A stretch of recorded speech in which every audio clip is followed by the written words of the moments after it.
자, 여러분 반갑습니다. 오늘 수요 열린 성경 공부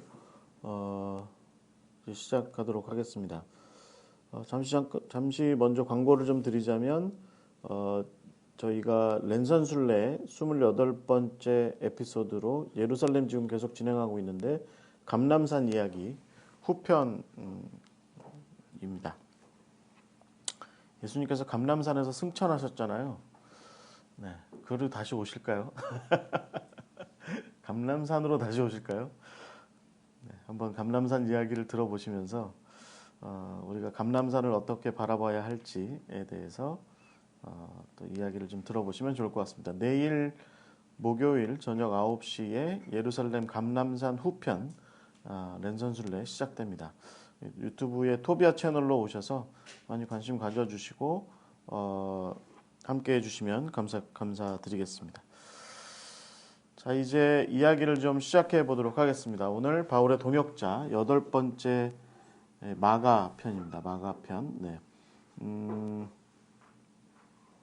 네, 함께 기도하고 시작하겠습니다. 하나님 감사드립니다. 오늘 우리에게 또 이렇게 배움의 시간을 허락하여 주심을 감사드립니다. 우리가 말씀 위에 굳건하게 선 신앙인 되게 하여 주시옵소서.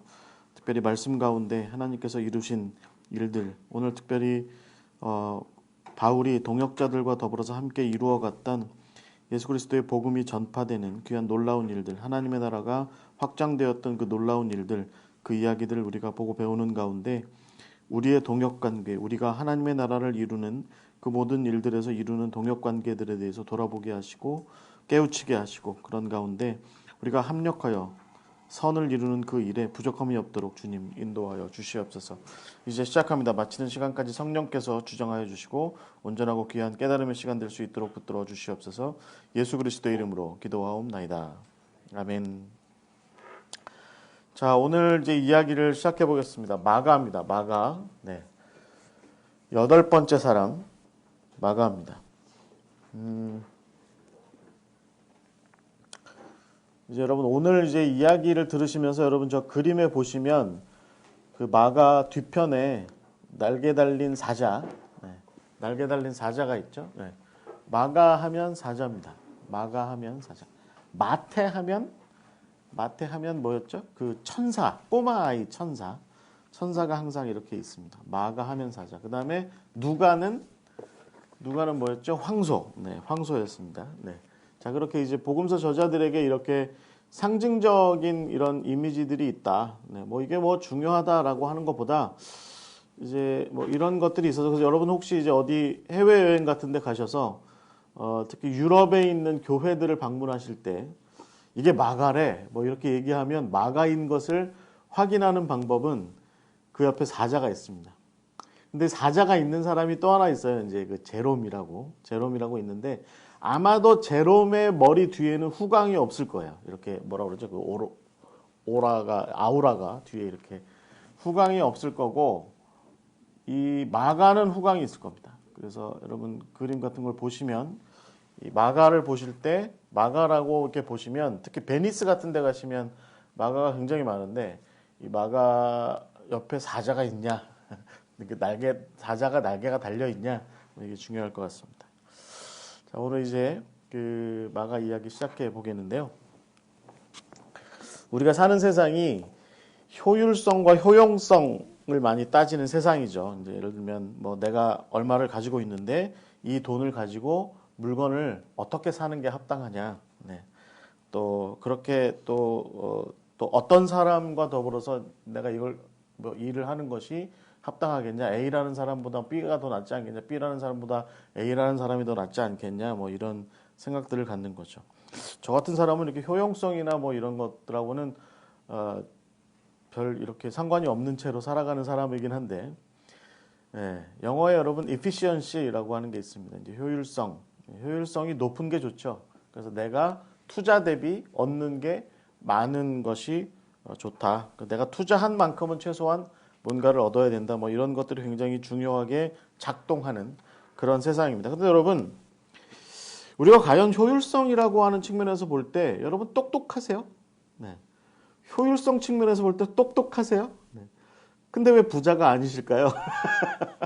이거 굉장히 답이 확실하게 있는 겁니다. 여러분 만약에 부자이시라면 뭔가 내가 나름대로 효율성을 높게 생각하고 잘 살아온 것 같아 이렇게 얘기할 수 있겠지만 스스로가 부자가 아니다. 이번에 부동산세가 6억 이하는 아마 좀 낮춰준다고 하는데 그래서 이번에 부동산세를 좀 낮게 받으신다. 우리 지동혁 집사님처럼 부동산세를 좀 낮게 받으신다. 바로 이게 효율성 없이 사신 거예요, 사실은. 그러니까 뭐 내가 효율성 있게 살고 있느냐 잘 모른다는 거죠, 사실은. 그걸 잘 알고 사는 사람 그다지 이렇게 많지 않습니다. 내가 A라는 물건보다는 B라는 물건을 샀다. 뭐 예를 들어서 내가 얼마를 갖고 있는데 이 옷보다는 저 옷을 샀다. 이렇게 볼 때 효율성 따져볼 수 있는데 뭐 예를 들어서 A라는 보험보다는 B라는 보험이 더 나을 것 같아. 뭐 A라는 어떤 데다가 주식을 투자하기보다는 B라는 데다 투자하는 거 나은 것 같아. A라는 땅을 사는 것보다 B라는 땅을 사는 게 나은 것 같아. 교회로 치면 A 지역에다가 교회를 세우는 게 나을까? B 지역에다 교회를 세우는 게 나을까? 여러분 대부분 목사님들이 그렇게 교회 개척하셔서 시작하시고 나서 대부분 이 효율성 측면에서 볼 때 후회하시죠. 후회하시는 게 대부분입니다. 중요한 것은 어떻게 보면 이 효율성이라고 하는 측면에서 내가 정말 득되는 일을 한 거냐라고 하는 것에 좀 우리가 그렇게 주밀하지 못하다라고 하는 게 사실은 우리의 인생 고백이죠. 그 중요한 자세는 어떻게 보면 기회를 주고 여유를 갖고 인내를 갖는 게 우리한테 오히려 더 필요한 게 아니냐. 그러니까 정말 득되는 상황을 보고 싶으면 내가 뭔가 효율성 측면에서 볼 때 이거 내가 잘 선택한 것 같아. 이 사람 내가 잘 선택한 것 같아. 결혼도 마찬가지예요. 결혼 3개월 살아보고 50년을 평가해가지고 난 이 사람이랑 앞으로 50년 안 사는 게 나을 것 같아. 그래서 효율성 측면에서 이혼하는 게 나을 것 같아. 그거 굉장히 바보 같은 생각인 거죠. 그러니까 결국은 우리가 효율성이라고 하는 걸 좀 넓게 생각해 보면 당장의 이득이라고 하는 걸 비춰보면 뭔가 좀 내가 손해보는 것 같지만 그러나 넓게 보면 기회를 주고 여유를 갖고 인내하는 것. 그래서 당장에 보기에 불필요하고 득이 될 것이 없어 보인다는 이유로 폐기하기보다는 좀 두고 지켜보고 기다리는 것이 어떻게 보면 조금 더 지혜로운 사람들의 자세가 아니냐. 이게 제가 하는 이야기가 아닙니다. 여러분 우리나라에 번역이 되지는 않았지만 저도 이 책 갖고 있는데요. Usefulness of Useless Knowledge 뭐 이런 제목의 책이 있어요. 그러니까 불필요한 지식들의 유용성 뭐 이런 얘기예요. 당장은 필요 없어 보이는 지식이 있는데 그런 것들이 사실은 유용하다라는 얘기를 한 겁니다. 이게 여러분 이 책이 이제 아브라함 플렉스너라는 사람이 썼는데 1939년도에 썼습니다. 지금부터 거의 80년도 전에 썼어요. 이 사람이 유태인이었던 아인슈타인이 독일에서 유럽에서 더 이상 버티기 어려울 때 미국으로 와라. 그래서 우리 프린스턴 대학에 와서 좀 가르쳐라. 이제 아인슈타인이 한참 이제 그 상대성 이론으로 맹위를 떨치고 있을 때 그때 아인슈타인을 미국의 프린스턴 대학으로 데려온 사람이 바로 이 아브라함 플렉스너인데 이 사람이 쓸모없는 지식의 효용성, 유용함 뭐 이런 제목의 책을 썼어요. 그래서 이 책에서 이제 뭐라고 얘기했냐면 적용 가능성이나 실용성이 없다는 이유로 무시되고 외면되는 어떤 과학의 기술계의 어떤 지식들이 있다는 거예요. 그래서 그러니까 특히 대학의 연구소 이런 아브라함 플렉스너 같은 사람들이 있었던 프린스턴 대학교의 고등과학 연구소 뭐 이런 데서 당장 사회가 써먹고 당장 세상이 써먹을 만한 어떤 그런 것들이 되지 않는다. 그런 게 안 된다라는 생각으로 그런 종류의 연구는 하지 않는 거죠.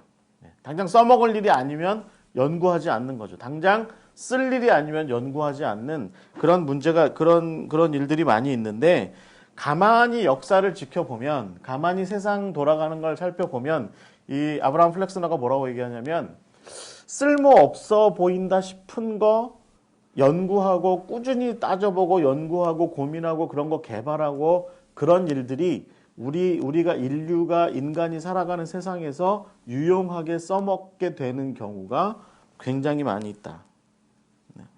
그런 얘기 한 겁니다. 아주 훗날에 이 동일한 프린스턴 대학교의 고등학문 연구소 소장이 되었던 그 로버트 다이크 그라프. 그러니까 여러분 이 책에도 보시면 이 밑에 그 에세이가 이 사람에 의해서 좀 추가된 부분이 있어요. 로버트 다이크 그라프. 이게 그 네덜란드식 이름인데 제가 읽는 게 잘 맞는 건지 모르겠습니다. 근데 로버트 다이크 그라프라고 하는 사람이 이제 이 아브라함 플렉스너가 재직했던 프린스턴 대학교의 고등학문 연구소, 고등과학 연구소의 이제 소장이 돼요, 나중에. 그러고 나서 이 책, 이 쓸모없는 지식의 유용함이라고 하는 이 책을 개정 증보를 하면서 자기도 거기다 에세이를 좀 담아내는데 그 사람도 똑같은 얘기를 하는 거죠. 1939년도에만 이런 얘기가 필요한 게 아니라 2000년대에도 오늘날에도 쓸모없어 보이는 것들을 가만히 보면 그것들이 유용하고 그것들이 가치 있고 그것들이 의미 있는 경우가 많이 있다. 이제 이렇게 이야기하는 겁니다. 여러분 요즘 교회 어떠세요? 우리가 살아가는 우리가 지금 사역하고 있는 교회들을 살펴보면 제가 생각하기에는 20세기 후반을 넘어오면서 교회만큼이나 이 효율성 많이 따지기 시작한 데가 없는 것 같아요. 소위 말해서 양적 부흥, 부흥이라고 하는 어떤 숫자가 늘어나야 된다라고 하는 그런 차원에서 그 다음에 뭔가 교회가 효과적으로 복음을 전하고 효과적으로 사람들을 그리스도인으로 제자로 양산해 내야 된다라는 맥락에서 뭔가 이게 효율성이라고 하는 것을 교회가 굉장히 많이 따지기 시작했다는 거죠. 그래서 여러분 80년대, 90년대, 2000년대 넘어오면서 담임 목사님들에게 절실하게 요구되는 어떤 능력이 뭐였냐면 경영 능력이었습니다. 경영 능력. 담임 목사님들이 마치 CEO처럼 경영 능력을 발휘해야 되는 거죠. 그러니까 어떤 부교역자들을 쓴다든지 교회에 어떤 뭐 시설을 갖춘다든지 뭐 어떤 예를 들면 선교 사역을 당장 해외나 국내에 어떤 선교 사역을 하더라도 그런 것들이 정말 효율적인 거냐라고 하는 것을 따지기 시작했다는 거예요. 일견 볼 때 어떤 한쪽 측면으로 볼 때 그건 가치 있는 일이었습니다. 그래서 교회가 너무 전근대적이라거나 교회가 너무 좀 그런 효율성이 없이 마구잡이로 돌아가는 그런 막 무슨 회계장부도 제대로 안 되는 상태 마구잡이로 돌아가는 그런 경우가 많이 있었기 때문에 교회가 이제 나름대로 효율성과 효용성을 따져가면서 교회가 좀 합리적으로 돌아가게 되는 쪽으로는 가치가 있는데 근데 요즘 들어서 좀 많이 비판하게 되는 그 효율성과 효용성의 측면, 그런 경영적 측면에서 교회를 운영하고 관리하는 그런 맥락만 너무 또 발달하다 보니까 그러다 보니 막상 교회가 교회로서의 가치를 놓치고 있는 건 아니냐. 교회는 오히려 예수님께서 말씀하시잖아요. 99마리의 양을 놔두고 한 마리의 양을 찾아서 길을 떠나는 게 목자의 마음이다. 그러면 이게 효율성과 효용성으로 놓고 볼 때 의미 없거든요. 여러분 양들의 침묵이라는 영화에서 누구의 살인마 박사가 하는 얘기가 있어요. 양들은 그날 밤에 자기들 중에 누구 한 마리가 잡혀 먹을 때 늑대가 와서 잡아먹을 때 가만히 있는다는 거예요. 왜냐하면 난동불이면 여러 마리가 다치는데 가만히 있으면 한 마리만 조용히 물어가거든요. 늑대가. 그 양들의 침묵이 이야기하는 굉장히 전형적인 논리인데 교회도 그렇다는 거예요. 교회가. 근데 교회는 반대적 입장이 있다는 거죠.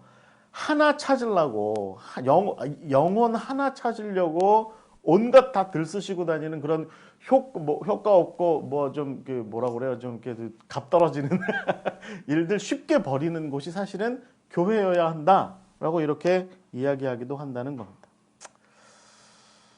오늘 그래서 저는 그 이야기를 장황하게 더 하려고 하기보다 오늘 우리가 마가와 바울의 이야기를 다룸에 있어서 저는 이 효용성의 측면에서 볼 때 마가와 바울은 도대체 어떻게 행동한 거냐라고 하는 것을 한번 살펴보고 그것이 우리가 동역이라고 하는 맥락에서 볼 때 어떤 교훈과 가치를 제공하느냐라는 이야기를 좀 함께 나눠보고자 합니다. 여러분이 그림에 보시면 둘 중에 한 팀은 마가와 바울입니다. 한 팀은 베드로와 요한이에요. 여기 퀴즈 하는 거 아니니까. 이쪽이 요한이고 이쪽이 베드로입니다. 지금 어떻게 하고 있는 것 같아요? 요한이 이제 요한복음을 쓴 거예요. 베드로가 와가지고 천국의 열쇠를 옆에 잘 안 보이는데 천국의 열쇠를 들고 와가지고 성경을 이렇게 쳐다보면서 너 잘 썼냐? 잘 썼냐? 베드로는 되게 늦게 나오고 요한은 굉장히 젊게 나오죠. 네. 요한이 요한복음을 썼을 때 거의 뭐 90세 넘었는데 근데 베드로가 요한이 쓴 걸 쳐다보면서 너 잘 썼어? 뭐 이러고 쳐다보고 있죠. 옆에가 바울과 마가입니다. 야, 세상에 마가를 이렇게 못생기게 그려놨어요. 그죠? 뭐가 마가를. 근데 바울의 눈초리를 보세요. 성경책을 딱 들고서 마가가 성경책을 이렇게 들고 있거든요. 누구 손인지 잘 모르겠는데 하여튼 바울이 마가를 안 쳐다보죠. 그리고 눈을 옆으로 사파리처럼 째놨잖아요. 그러면 뭐라고 얘기하는 것 같아요? 제가 보기엔 이 성경 공부를 준비한 사람 입장에서 볼 때는 얘 좀 어디 갔어 없어졌으면 좋겠어 뭐 이런 태도예요. 얘 왜 내 옆에 있는 거야 라고 얘기하는 것 같아요. 그러니까 눈초리가 이 바울의 눈초리가 얘 좀 데려가세요. 얘 좀 데려가세요 하는 그런 표정이죠. 이게 그러니까 결국은 여러분 제가 결론부터 먼저 말씀드리자면 바울은 마가를 버렸습니다. 여러분도 잘 버리시죠? 여러분 직장에, 여러분 교회에, 여러분 사역 공간에서, 여러분 함께 살아가는 공동체 공간에서 쟤 좀 없어졌으면 좋겠어. 쟤 쓸모 없어. 필요 없어. 안 그러세요? 그런 사람 많아요. 그런 사람 저도 마음속에 굴뚝 같아요. 저도 마음속에 굴뚝 같아요. 쟤 말고 좀 똑똑한 애 좀 왔으면 좋겠다. 뭐 이런 생각 할 수 있거든요. 담임 목사님들 그런 생각 안 하세요? 부교역자들 옆에 앉혀놓고 같이 밥 먹으면서 너는 언제 사직할래? 뭐 이런 생각 많이 하시거든요. 굴뚝처럼 하거든요. 그게 바로 지금 이 바울의 눈초리입니다. 이 바울의 마가에 대한 태도예요. 너 언제 내 눈앞에서 사라져 줄래? 뭐 이런 거죠. 그러니까 바울은 결국 효율성 측면에서 효용성 측면에서 마가를 버린 겁니다. 마가를 버려요. 그리고 나서 어떤 일이 일어났을까요? 어떤 일들이 일어났을까요? 그것이 오늘 우리가 함께 나눌 이야기가 되겠습니다.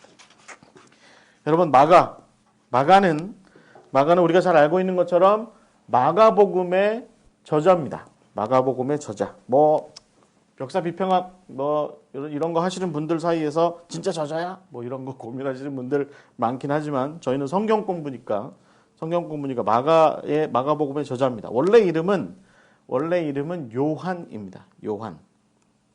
히브리식으로 돼 있는 이름이 요한이고요.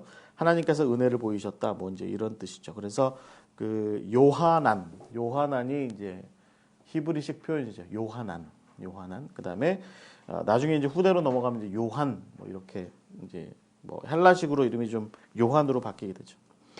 그리고 이제 그리스 로마식의 이름이 마가입니다. 마가는 그리스 로마식의 이름이고요. 라틴어에서는 마르쿠스라고 보통 얘기하고 헬라어에서는 마르코스라고 보통 이렇게 얘기합니다. 그래서 이름이 두 개인 경우가 보통 많이 있어요. 이름이 두 개인 경우. 여러분 바나바라고 불리는 요셉이라고 합니다. 바나바라고 불리는 요셉. 그다음에 유스도라고 불리는 요새. 그래서 마띠아하고 왜 그 12제자 경쟁했던 초대교회에서 12제자 경쟁했던 사람이 요새인데 그러니까 히브리식으로는 요셉인데 헬라식으로는 유스투스라고 하는 이름을 가진 사람이죠. 마가도 그러니까 마찬가지예요. 그러니까 이 팔레스타인을 떠나면 저는 마가입니다. 이렇게 얘기했고 팔레스타인 안에서는 저는 요한입니다. 이렇게 바울도 마찬가지죠. 팔레스타인 안에서는 저는 사울입니다. 이렇게 얘기하고 밖에 나가면 저는 바울입니다. 라고 얘기합니다. 우리 오인표 전사님도 여기에서는 오인표입니다. 라고 얘기하지만 저기 런던에 가시면 알렉스입니다. 이렇게 얘기합니다. 비슷한 이치입니다. 비슷한 이치입니다. 제가 보기엔 뭐 그런 거죠. 그런 거. 그래서 마가라고 불리는 요한입니다. 마가라고 불리는 요한. 이 사람이 이제 예루살렘에 살았습니다. 이 바나바의 조카로 알려져 있죠. 그 골로새서에서 바울이 밝히죠. 이 마가가 바나바의 생질이다. 그러니까 이제 그 조카죠. 그러니까 자기 뭐 형이나 누나의 자기 형제의 아들내미. 네, 그렇게 얘기합니다. 이 그 집이 이 바나바 그러니까 마가가 아마 바나바랑 같은 집에 있었을 가능성이 굉장히 높죠. 옛날에는 그런 집안 사람들이 다 한 집에 살았을 가능성이 높으니까 그 집이 여러분 이게 이제 예수님 당시의 예루살렘이에요. 네. 예수님 당시에 여기가 헤롯의 궁전입니다. 여기가 헤롯의 궁전이고 여기가 헤롯이 지은 예루살렘 성전이죠. 요 아래쪽이 지금 여기가 실로암이에요. 실로암. 네, 실로암인데 요쯤 되는 곳이 여기가 이제 그 로어 시티 그러니까 아랫도시라고 보통 얘기하는 여기가 옛날 다윗성 자리인데 요만큼이 다윗성 자리인데 요 아래쪽이 아랫도시라고 얘기하고 중앙계곡이 흘러가는 예루살렘의 중앙계곡이 흘러가는 요 아래쪽 도시는 조금 그러니까 중하층 사람들이 살았어요. 중하층. 여러분 예루살렘에 가시면 이스라엘 박물관에 가보시면 예수님 시대 예루살렘이 복원이 되어 있습니다. 그런데 거기도 보면 실제로 이 아랫도시 집들은 약간 올망졸망해요. 조그매요. 그런데 이 윗도시라고 부르는 지역이 있습니다. 여기가 시온산 자락인데 시온산 자락 이 윗도시의 집들은 이 제가 지금 가져온 그림에서는 그 차이가 별로 나지 않는데 그래도 약간 좀 크게 돼 있죠. 이쪽이 대부분 좀 큰 집들이 많이 있고 이쪽은 여기랑 비교해서도 집이 그렇게 크진 않지만 그래도 나름대로 좀 크게 그려놨네요. 그러니까 대체적으로 이 윗도시라고 그러니까 어퍼시티라고 부르는 쪽에 말하자면 예루살렘의 좀 중상층 지도층 사람들이 많이 살았습니다. 그런데 바나바와 마가의 집이 이 위쪽에 있었다는 거죠. 근데 이쪽에 아주 진짜 귀족들이 살았던 쪽은 아니고요. 이쪽에 보통 에세네파들의 그 디스트릭트, 그러니까 지역이 따로 있었는데 에세네파 사람들이 살았던 곳이 따로 있었는데 그쪽 지역에 집이 있었습니다. 그래서 아주 가난한 집은 아니었고 그렇다고 아주 뭐 최고의 권력자들이나 살았을 법한 그런 큰 집에서 살았던 건 아니고 그러나 어느 정도는 좀 살았을 법한 그러니까 구브로 출신의 유대인들이 장사를 잘한 사람들이었습니다. 그래서 어느 정도 좀 경제적으로나 정치적으로 뒷배가 좀 있는 그런 중상류층 이상이었을 거라고 보고 그런데 이 사람들은 아예 이 헤롯과 가까이 지내던 혹은 이 성전 중심의 권력자들과 가까이 지내던 그런 사람들처럼 굉장히 권력에 가까이 집중돼 있던 사람들은 아니었습니다. 왜냐하면 이 에세네파라고 하는 자체가 나중에 이 사람들이 저쪽 유다 광야 쪽에다가 쿰란이라고 하는 그런 공동체 마을도 따로 아주 비밀스러운 마을도 따로 세우게 되죠.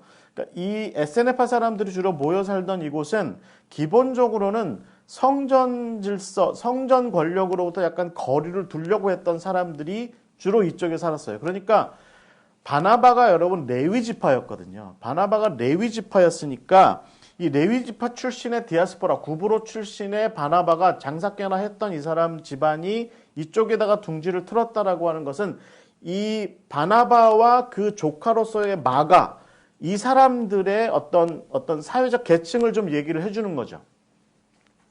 제가 생각하기엔 요즘으로 치면 교회 다니는 강남 좌파? 뭐 그렇게쯤 얘기할 수 있을 것 같아요. 그러니까 당대 권력층, 기득권층들하고는 약간 거리를 두고 있지만 그렇다고 찢어지게 가난하게 살면서 갈릴리 같은 데서 찢어지게 가난하게 살면서 그런 사람들은 아니었고 어느 정도 재산도 있고 학식도 있고 어느 정도 사회적 배경도 있는데 권력층하고는 일정 거리를 두고 있었고 그러면서 종교적으로는 나름대로 그들만의 새로운 행태를 찾아가고 있었던 에세네파가 그랬거든요. 종교적인 행태를 좀 찾아가고 있었던 사람들. 요즘에 우리나라에도 이런 사람들이 있어요. 가나안 성도는 아니고 그렇다고 기존 교회 아주 전통적인 교회를 다니는 사람들도 아닌데 자기들끼리 교회를 형성하는데 굉장히 인텔리계층들이 자기들끼리의 교회를 이렇게 형성해 나가는 그런 집단이 새롭게 많이 생겨나가고 있고요. 그런 쪽 집단들이 대체적으로 대학생 선교단체들 출신들의 그런 목회자들이 많이 그런 쪽에 많이 서고 이런 특징들이 있습니다. 우리나라도 이쪽 동네에 살던 사람들의 행태를 보이고 있는 어떤 교회 다니시는 분들이 형성이 되기 시작했는데 제가 보기에는 바나바 집안이 아마 대체적으로 그런 집안 출신이었을 것이다. 이렇게 볼 수 있을 것 같습니다. 추측컨대 그렇습니다. 그런데 이제 이 집 바나바와 마가의 이 집이 이제 성경에서 드러나게 된 게 어떤 거냐면 여러분 마가복음 15장에 보시면 14장과 15장에 이렇게 걸쳐서 이야기를 보시면 예수님께서 체포될 때 이 겉옷을 입고서 그러니까 뭐죠? 성경에는 혼니불이라고 되어 있습니다. 그런데 따지고 보면 그거 아마 겉옷이지 않았을까 싶은데 겉옷을 입고서 예수님 체포되는 그 주변을 어슬렁거리던 청년이 하나 있었습니다. 그런데 사람들이 보니까 야 너도 혹시 저 예수랑 같이 다니던 사람 아니야? 그러니까 이 청년이 홀라당 겉옷을 벗어버리고 벗은 몸으로 도망갔다라고 하는 그런 이야기가 등장하게 되는데 그것이 마가복음 14장에 나오는데 이제 뭇사람들은 이게 혹시 마가복음 15장에 나오는 구레네 사람 시몬의 아들 알렉산더와 루포가 아니겠냐. 여러분 로마서 16장에도 바울이 이렇게 문안 인사를 나누는 알렉산더와 루포가 아니겠냐라고 얘기하는데 대부분 성경을 주석하시는 분들은 이 청년이 마가 자신이라고 자기 자신이라고 보통 이렇게 이야기를 해요. 그러니까 괜찮은 집안에 그래서 삼촌 덕분에 아버지 덕분에 엄마 덕분에 그 좀 있는 배경을 가지고 아마 헬라 지역에 어디로 가서 공부도 좀 하고 헬라어도 배우고 라틴어도 배우고 나 좀 공부도 좀 하고 다시 이제 좀 나이 먹어서 예루살렘으로 돌아와서 유대인으로서 나름대로 좀 명망 있게 예루살렘 내에서 살아가던 이 젊은이가 예수님을 이렇게 만나게 된 거죠. 예수님을 만나게 됐고 이 집안이 여러분 잘 아시는 것처럼 나중에 예수님께서 6월절 만찬을 하는 다락방으로 이 집을 사용하게 되잖아요. 그러니까 이제 뭐 그렇게 저렇게 예수님의 어떤 사역과 관계가 맺어진 거죠. 그러니까 이제 그 밤에 소동이 일어났죠. 생각해 보세요. 6월절 전날 밤에 예수님과 제자들이 자기 집 저 다락방에서 밥을 먹었어요. 그리고 우르르 몰려나가서 겟세마네 간다고 갔는데 갔다 돌아오는 와중에 병사들한테 성전 병사들한테 잡혀서 가요. 그러니까 그 집안 젊은이로서 당연히 이제 별 생각 없다가 세상 돌아가는 일에는 별 관심 없이 자야지 하고 이제 잠자리에 들었다가 시끄러우니까 혼입을 두른 채로 밖에 나와 봤어요. 겉옷만 아마 이렇게 입은 채였겠죠. 밖으로 나왔는데 그날 저녁에 자기 집에서 저녁 식사하던 예수님이 체포돼서 잡혀가는 거죠. 그리고 사람들이 와서 야, 저 양반 너네 집에서 밥 먹은 거 아니야? 너네 집이 그 집 아니야? 막 이렇게 얘기하니까 이 청년이 입던 옷 벗어던지고 도망간 겁니다. 그게 바로 마가였다라고 보통 마가복음의 14장 51절과 52절의 이야기를 그렇게 표현해요.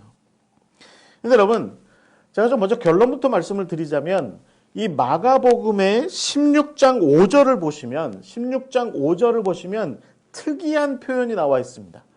누가복음이나 마태복음은 천사라고 하는 표현으로 나와 있는데 혹은 뭐 두 사람 뭐 이렇게 써 있는 얘기도 하는데 마가복음 16장 5절에는 이런 표현이 돼 있어요. 부활하신 그래서 빈 자리에 청년이 하나 서 있었다는 거죠. 흰 옷을 입은 청년. 그러니까 우리는 이제 그게 천사다라고 이렇게 생각할 수 있는데 그 흰 옷 입은 청년이 이렇게 이야기합니다. 놀라지 말라. 너희가 십자가에 못 박힌 나사렛 예수를 찾는구나. 그가 살아나셨고 여기 계시지 아니하니라. 보라, 그를 두었던 곳이니라. 이렇게 마가복음 16장 5절에 이렇게 써 있는데 이게 여러분 굉장히 드라마틱한 표현이에요. 뭐냐면 결국은 그러니까 겉옷을 벗어던지고 도망갔던 청년이 마가복음상으로는 3일 지난 얘기지만 그러나 마가의 인생 자체로 놓고 보면 그 청년이 자라고 성장해서 수십 년의 세월을 흘러서 마가복음을 집필한 사람이 돼서 맨 마지막에 그 청년의 그 증언을 스스로 하는 겁니다. 그러니까 마가는 겉옷을 무슨 일인지 모르고 나갔다가 잡힐 것 같으니까 옷을 벗어던지고 도망쳤던 그 청년이었다가 세월이 흘러 이제는 그 이야기를 책으로 기록한 사람이 되어서 맨 마지막 예수 그리스도의 부활의 이야기를 적어 내려갈 때 이렇게 진술한 거죠. 흰옷을 입은 청년이 부활을 증언한다. 자기 자신인 겁니다. 자기 자신. 그러니까 마가는 변한 겁니다. 철부지 같은 어린아이 같은 청년이었다가 세상 물정 모르고 그냥 천둥벌거숭이처럼 그렇게 살던 청년 마가가 결국에는 스스로 예수 그리스도의 세마포 같은 하얀 옷, 변화된 자의 하얀 옷을 입고 서서 예수님의 부활의 자리에 서서 예수님께서 부활하셨습니다 라고 그렇게 증언하는 증언자, 선포자 마가로 변화되었다라고 하는 이야기를 마가복음에서 담고 있는 거죠. 여러분, 이것이 제가 지금 오늘 바울의 동역자로서의 마가의 이야기에서 정말 우리가 앞뒤를 맞춰서 생각해 보고 싶은 부분이에요. 그러니까 정말 철없는 철부지 같은 젊은이가 철들어서 내가 뭘 하고 있는 건지, 내가 앞으로 무엇을 할 건지, 내가 어떻게 살아갈 것인지에 대한 분명한 자기 정체성을 가지고 담대하게 세상을 향해서 그 마가복음을 읽는 모든 사람들을 향해서 놀라지 마십시오. 당신들이 십자가에 못 박히신 예수 그리스도를 찾는 모양인데 그분은 살아나셨고 여기 계시지 않습니다. 라고 얘기하는 겁니다. 여기 계시지 않습니다. 라고 얘기하는 거죠. 여러분, 마가복음은 결국 변화한 청년의 이야기를 하고 있는 거죠. 여러분, 이 변화가 바로 이 마가라고 하는 요한이라고 불리는 청년에게서 일어난 겁니다. 그런데 그에게 이 변화의 시간은 어느 날 단박에, 그러니까 마가복음이 얘기하는 것처럼 잡히시던 날 밤에 옷 벗고 도망갔다가 3일 후에 예수님 부활하실 때 3일 만에 극적인 변화를 이룬 그런 사건이 아니에요. 마가의 인생 전체를 놓고 보면 그가 변화하기까지는 최소한 약 40년 정도의 세월이 필요합니다. 그 40년의 세월이 바로 우리가 오늘 이야기하려고 하는 부분입니다. 그러니까 결국 마가는 예수님께서 부활하셨을 때조차, 그리고 나서 부활하시고 나서 초대교회가 세워지고 난 이후에조차 그닥 변화가 없던 청년이었을지 모르겠습니다. 그런데 어떻게 하다 보니 계속 초대교회에 머물러 있었고, 그리고 예수 믿는 사람이 되었죠. 그리고 나름대로 나도 예수님 믿는 사람으로서 예수를 전하는 사람이 되고 싶다라고 하는 생각을 가져봤겠죠. 요즘 우리 어떤 청년이 교회 열심히 다니는 청년, 교회 그 강단에서 기타 열심히 치면서 찬양 열심히 하던 청년이 나도 예수님 전하는 사람 되고 싶어. 신학교 가서 공부하다 보니까 이게 아닌가벼. 아이고, 이거 신학 공부 이렇게 해야 돼? 내가 전도사로서 사역 이렇게 해야 돼? 난 전도사 되면 기타 둘러매고 이쁘게 생긴 여자 청년들 앞에서 내가 멋지게 찬양 인도하고 멋지게 사역할 줄 알았는데 전도사 되고 나니까 교회에서 첫 번째 시킨 일이 걸레질하고 바닥 청소하고 주보나 만들고 그런 걸 줄 몰랐어. 이런 생각을 했던 그런 이야기처럼 마가도 아마 바울과 더불어서 삼촌 바나바와 더불어서 사역을 처음 시작했을 때 뭔가 화려한 일이 일어날 줄 알았는데 그게 보니 그런 게 아닌 거죠. 그래서 마음이 변화했고, 그래서 바울과의 사역을 그만두고, 그리고 나서 안디옥에 가서, 예루살렘에 갔다가 안디옥에 다시 돌아와서 그렇게 세침하고 있을 때, 그리고 나서 그 이야기가 계속해서 이어지게 되는 겁니다. 여러분, 이게 바로 우리가 마가에 대해서 다룰 첫 번째 포인트예요. 그러니까 그는, 제가 보기에는 성경이 시시콜콜 이런 부분에 대해서, 예수님에 대해서 이야기하기도 바빠 죽겠는데 마가의 인생에 대해서 얘기할 얼마나 했겠어요. 그러니까 우리가 그런 와중에 마가를 한번 추측을 해보자면 그는 천둥벌거숭이 같은 젊은이였고, 그리고 그런 와중에 이도저도 아닌 상태에서 그냥 교회 생활했고, 그리고 교회가 자기 집이었으니까 교회가 예루살렘 교회가 자기 집에 있었으니까 맨날 지도자들이 모이고 베드로 모이고 야고보 맨날 자기 집에 와서 앉아있고 그런 일들이 맨날 있는 와중에 그냥 교회 주변을 어슬렁거리던 한 청년이었죠. 그러다가 그 인생에 바울이 나타났고 바울에게 버림당하고, 그리고 나서 베드로를 만나게 되고, 그러면서 나름대로 성장을 거듭한 사람이 바로 이 마가였다라는 것입니다. 어떻게 보면 제가 좀 뒷이야기를 좀 먼저 하자면 마가에게는요, 바울보다는 베드로가 있었던 것 같아요.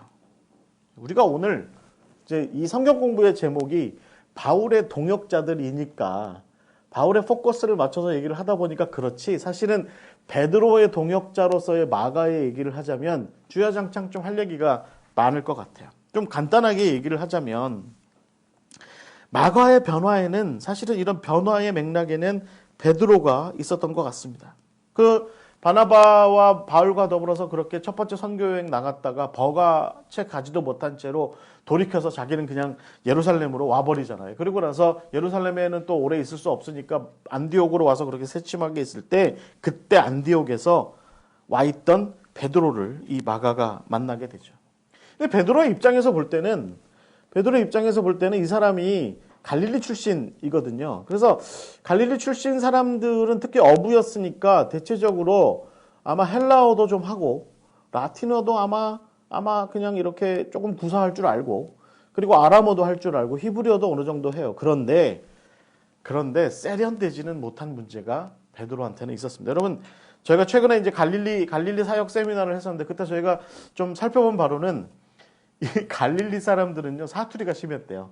근데 히브리어에 모음 붙이는 게 중요하잖아요. 그 모음 잘못 붙여가지고 오해받는 경우가 그렇게 많았답니다.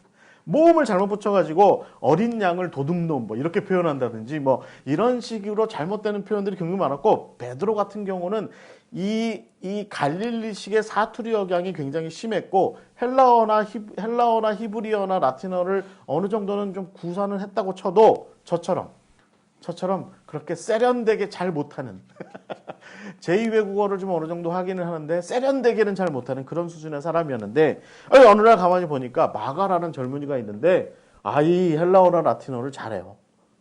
모국어처럼 잘해요. 그러니까 베드로 입장에서는 옳았구나. 야, 너 나랑 좀 동역하자라고 얘기한 거죠. 그래서 여러분, 실제로 초기 기독교 역사에서 파피아스라고 하는 사람이 마가에 대해서 기록을 남겼는데 뭐라고 얘기하냐면 마가는 베드로의 통역자였다라고 이렇게 딱 써놨습니다. 번역자, 통역자였다라고 이렇게 써놓습니다. 그러니까 결국은 마가는 바울과 헤어진 이후에, 그리고 젊은이가 얼마나 새침했겠어요. 그러니까 그 정말 대단한 바울 선생님, 그와 더불어서 내 인생 한번 꽃 좀 펴보자 했는데 바울한테 지금 버림받은 거잖아요. 바울한테 버림받고 나서 새침해 있는데 또 베드로 선생이 나타나서 너 나랑 같이 가자라고 얘기하고, 베드로가 못하는 부분이 있었던, 그 국제 언어 감각이 없었던 이 베드로를 대신해서 통역자로서의 역할을 하면서 적어도 40년대와 50년대를 거쳐가면서, 그러니까 주후 40년, 50년대를 넘어가면서 제가 보기에는 거의 한 20년 정도의 세월을 바울과 더불어서 함께 사역하고 다니게 된 것입니다. 그러니까 30년대 후반부터 40년대, 50년대 이렇게 흘러가면서, 그래서 여러분, 베드로가 나중에 베드로 전서를 쓰면서 기록했던 것처럼 그는 아마도 베드로와 더불어서 본도, 갈라디아, 갑바도기아, 아시아, 비두니아 등 두루 다녔고 고린도도 갔고 로마까지 그렇게 이어져 갔을 거예요. 그러면서 아마 베드로는 바울과 좀 달랐던 모양이죠. 베드로도 성질 급하기로는 바울 못지 않았을 것 같은데, 그런 베드로가 어찌된 일인지 마가는 잘 품었던 것 같습니다. 그런 와중에 정말 베드로와 이 마가 사이의 콜라보레이션 중에 정말 놀라운 것이 뭐냐면 바로 마가복음입니다. 그러니까 여러분, 이 마가복음이라고 하는 것은 우리가 보통 그 복음서 지필에 대한 연구에 의하면 마가복음이 굉장히 제일 먼저 쓰여졌다고 하죠. 그러니까 아마 한 60년대 초반에 마가복음은 아마 그 지필이 되었다라고 이렇게 이야기를 합니다. 그러니까 그 60년대 초반이 마가복음이 최종적으로 지필돼서 이렇게 뭔가 이렇게 좀 잘 갖추어진 형태로 나온 게 그때쯤이라면, 그래서 베드로가 순교하는 어간에 그렇게 마가복음이 그렇게 지필이 된 거라고 한다면, 제가 생각하기에는 아마 마가는 베드로와 같이 그 아시아 지역 일대와 고린도와 로마로까지 이어지는 그 선교 여행. 그래서 나중에 베드로가 그 베드로후서 5장에서 보면 마가는 내 아들이다라고 이렇게 표현할 정도로 베드로와 밀착 관계를 통해서 그렇게 선교 여행을 다니는 내내 마가가 무슨 일을 했겠어요? 여러분, 누가가 바울과 더불어 다니면서 나름대로 정리한 것이 누가복음 사도행전이라면 마가는 사도 베드로와 더불어 다니면서 정리한 것이 바로 마가복음인 것이죠. 마가복음. 그래서 여러분, 학자들은 이 마가복음이 다른 복음서하고 다르게 좀 두서없다라고 표현합니다. 그러니까 마가는 아마 누가처럼 뭔가 책을 짓거나 저술을 하는 것에 관련된 전문적인 능력이나 식견을 갖고 있지 않아요. 그러니까 누가 같은 케이스는 그런 부분에 탁월했던 바울도 있었죠. 그러니까 누가가 뭘 이렇게 쓰면 바울이 옆에서 이렇게 쳐다보다가 야, 그거 그렇게 쓰면 되냐? 아리스토텔레스의 그 수사학도 안 봤어? 이렇게 써야지. 뭐 이렇게 아마 바울이 지도를 해줬을 수도 있어요. 그런데 마가 같은 케이스는 뭔가 좀 이렇게 쓰면 베드로가 옆에서 그걸 정리해 줄 수 있는 입장은 아니었죠. 그렇죠?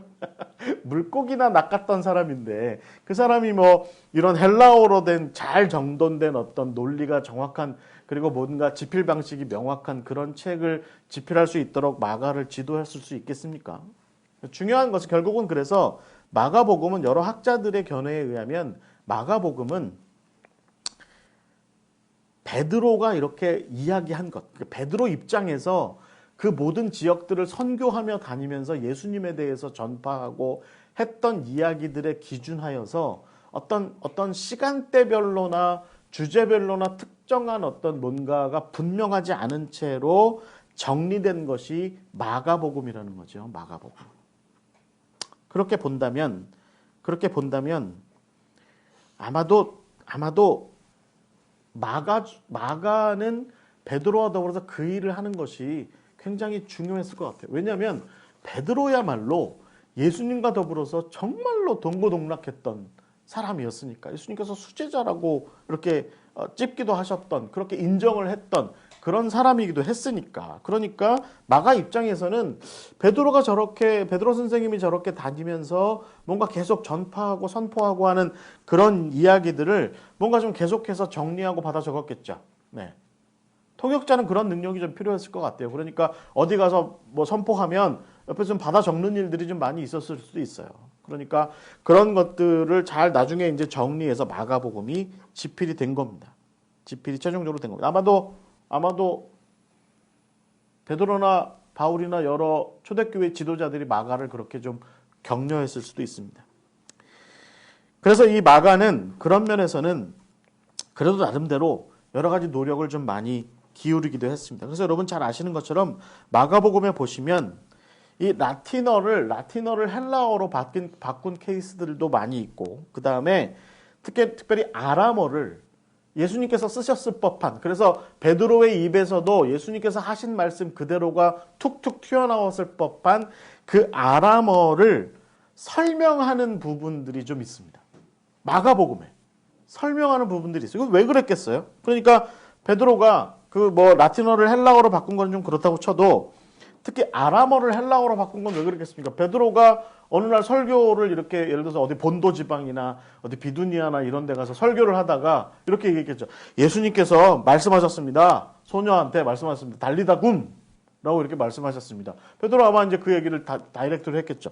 마가도 그걸 이렇게 받아 적은 다음에 그 사람이 뭐 갈릴리에서 살았을 법은 하지 않으니까 그거를 나중에 번역을 달아놓은 거죠.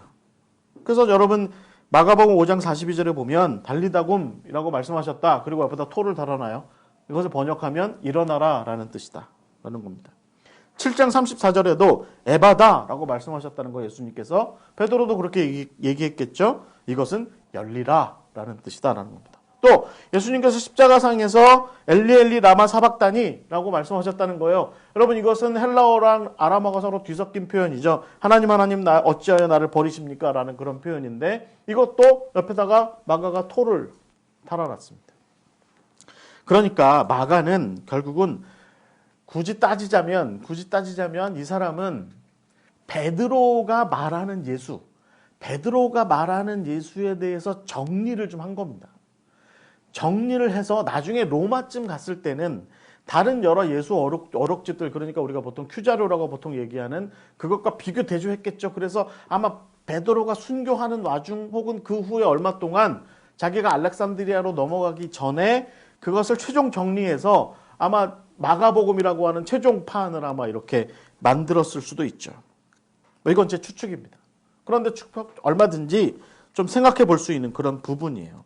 초대교회 사람들은요, 생각보다 예수 어록집이나 예수님의 사역에 관련해서, 자기들의 사역에 관련해서 뭔가를 정리하는 일에 굉장히 치열했습니다. 마가도 아마 그런 맥락 가운데 있었을 텐데, 중요한 것은 마가가 제가 생각하기에는 베드로의 선교 루트, 베드로가 다녔던 선교 루트상에서 베드로와만 더불어 이야기했을 것 같다는 거죠. 베드로나 혹은 베드로 주변 사람들. 베드로 주변 사람들과만 이야기를 하고 그렇게 정리된 것을 가지고 결국에는 로마로 갔을 가능성이 높다. 그러니까 이게 아마 그러니까 우리가 알고 있는 마가복음과 마태복음, 우리가 소위 공관복음의 통일성이라고 하는 것이 어느 정도 좀 벌어진 부분이 있죠. 우리 강곤식 목사님 전공이시지만 좀 벌어진 부분이 있죠. 서로 마태마가 누가가 서로 요한복음은 좀 제껴놓고 이 세 개가 좀 벌어진 부분이 있거든요. 그런데 그럼에도 불구하고 서로 나름대로 좀 이렇게 조정된 부분도 있어요. 이것은 제가 보기에는 훨씬 후대의 얘기입니다. 훨씬 후대의 초대교회가, 초기 교회가 그런 작업들을, 그러니까 마가의 후예들이, 마가나 마태나 누가의 후예들이 그렇게 했겠죠. 그런데 적어도 마가가, 마태가 예루살렘이 멸망하는 그 와중에, 네로가 박해하던 그 와중에 예수 어록집이 좀 정리되어야 되겠다라고 싶은 그 시점에는요, 서로 간의 통일성을 찾아내는 일은 그닥 중요하지 않았을 것 같아요. 왜냐하면 지금 베드로 선생이 죽어나가는 판이잖아요. 바울 선생이 순교하는 판이잖아요. 많은 예수의 제자들이 곳곳에서 다 지금 순교하고 있는 상황이거든요. 그러니까 그리고 또 몇몇 제자들은 어디 갔는지 찾지도 못하겠고, 나중에 우리는 알죠. 예를 들어서 도마 같은 사람이 인도로 갔다든지 뭐 이런 거 우리는 나중에는 알죠. 근데 이따 당시에 알았겠냐고요. 도마 선생님 어디 가셨어요? 몰라요. 바돌로메 어디 가셨어요?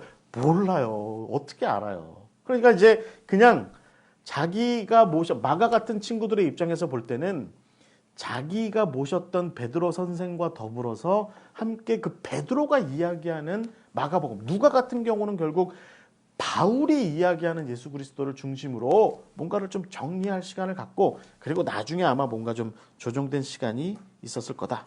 이렇게 볼 수 있는 겁니다. 제가 지금 이렇게 좀 무슨 뭐 성경 편집사, 양식사 비평을 좀 하자는 것이 아니라 마가가 베드로에게 집중했다는 겁니다. 바울과 헤어진 이후에 생각보다 베드로에게 굉장히 집중해서 베드로의 사역, 베드로가 말하는 예수, 거기에 집중했다는 거예요. 그렇게 보면 여러분 이 그림을 다시 보세요. 바울이 마가 버렸다니까요. 그렇게 보면 우리는 사실은 더 이상 마가와 바울 이야기 더 이상 할 얘기가 없을 것 같은데? 라고 생각할 법하죠. 그렇게 얘기하는 게 맞을 것 같아요. 실제로 바울과 누가의 이야기들, 그러니까 바울 같은 경우는 여러분 우리가 알고 있는 데살로니가서라든가 또 뭐 로마서라든가 갈라디아서라든가 고린도 전후서라든가 이런, 그러니까 바울이 한참 2차 3차 전도 여행을 할 때 기록했던 편지들, 그 편지들의 마가 얘기 안 나옵니다. 그러면 누가가 기록한 사도행전은요, 사도행전 13장 이후에는요, 마가가 요한이 떠났다라는 얘기 이후에 눈 씻고 찾아봐도 마가 얘기는 나오지 않습니다. 그래서 이게 좀 난맥상이에요. 그러니까 결국 우리가 결론을 좀 쉽게 먼저 섣부른 결론을 내리자면 이 바울과 마가는 영원히 빠이빠이 안녕 해버린 거 아니냐라고 생각을 할 법해요. 바울과 베드로는 나중에 좀 서로 겹치는 부분이 있기는 하죠. 네. 수리아 안디옥 같은 경우인데 이거는 아마 제가 보기에는 마가와의 사역이 본격적으로 발생하기 전 얘기고요. 고린도서에 보시면 뭐 개바파냐, 뭐 무슨 예수파냐, 아볼로파냐 이런 바울의 어떤 지적들이 나오죠. 그러니까 이때 이미 베드로가 고린도 교회를 갔었다는 얘기입니다. 그런데 바울과 서로 겹치지는 않습니다. 겹치지는 않아요. 그러니까 바울과 베드로 같은 경우도 40년대를 넘어가면서는 50년대로 넘어와서는 서로 사역의 방향이 완전히 다른 겁니다. 그러니까 우리는 사도행전을 갖고 있기 때문에 바울의 사역은 너무 잘 알죠. 근데 베드로 사역은 잘 모르잖아요. 하나님의 섭리가 좀 나름대로 있었던 것 같은데, 그런다고 베드로가 눈 감고 어디 가서 무슨 뭐 동굴 속에 들어가가지고 무슨 뭐 마늘 먹으면서 나는 천사가 될 거야 뭐 이렇게 해서 마늘 먹고 지냈냐? 그렇지 않습니다. 베드로도 사역하고 다녔어요. 베드로 외에 나머지 안드레나 무슨 뭐 요한 같은 경우는 아마 예수님 어머니 마리아랑 칩거를 했을 가능성이 높지만 다른 사역자들 다 다녔습니다. 요즘 바울의 동역자 중에 실라나 바나바도 가만히 있지 않았습니다. 계속 사역하고 다녔어요. 단지 중요한 것은 이 당대의 로마 세계가 너무 넓으니까 바울과 이 베드로의 사역이 서로 겹치는 부분이 없다는 거죠. 그러니까 우리가 사도행전의 이야기만 놓고 봐서는 베드로의 상황을 찾아볼 수 없는 거죠. 베드로는 계속해서 뭔가 사역했고 거기에 마가가 함께 동역하고 있었다는 거죠. 그래서 교회 사가들은 이런 대안도 내놓습니다.